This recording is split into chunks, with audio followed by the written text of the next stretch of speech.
Saber qual a taxa de transmissão permite entender o ritmo de contágio do coronavírus em uma determinada localidade. Se ela é maior do que 1, isso quer dizer que cada infectado pode gerar mais do que um novo caso. Então isso faz com que o número de novos casos esteja em tendência de aumentar. Quando esse número é menor do que 1, isso quer dizer que um infectado vai gerar menos do que um novo caso em média.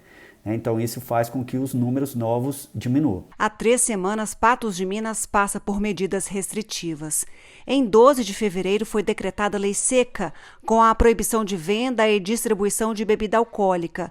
No dia 18 de fevereiro entrou em vigor outra determinação no município, que além de prolongar a lei seca, deu permissão de funcionamento apenas de serviços essenciais, proibiu consultas eletivas e determinou toque de recolher, entre outros.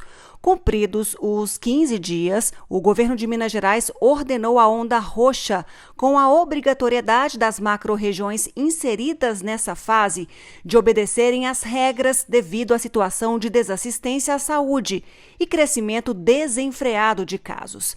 As medidas já adotadas em Patos de Minas, mesmo antes dessa fase do Minas Consciente, já surtiram efeito, pois a taxa de transmissão caiu quase que pela metade.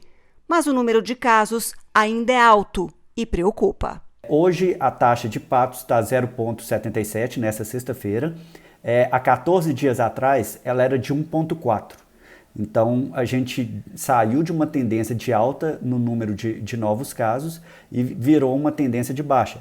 Porém, o número absoluto de novos casos ainda é alto, né? Então a gente saiu de uma média há 14 dias, que era de 171 novos casos em média, né? Em uma média móvel de 7 dias, e hoje a gente está com 118. Né? Então isso dá uma redução de 31%. Então a gente reduziu muito, só que esse número absoluto continua alto, ele continua de 118. E esse número alto, ele dificulta a vigilância, ele dificulta a testagem dos contatos, né, que faz parte do trabalho da vigilância. Com as medidas restritivas da onda roxa, a expectativa é que esse número absoluto e logo a taxa de transmissão diminuam ainda mais. Mas não são todas as micro-regiões que vivem esse momento de diminuição de casos. Em Unai, por exemplo, houve um aumento do RT. A micro-região de Unai ela tem um aumento, né? Então hoje ela está com uma taxa de transmissibilidade, que é o valor de RT, de 1,29.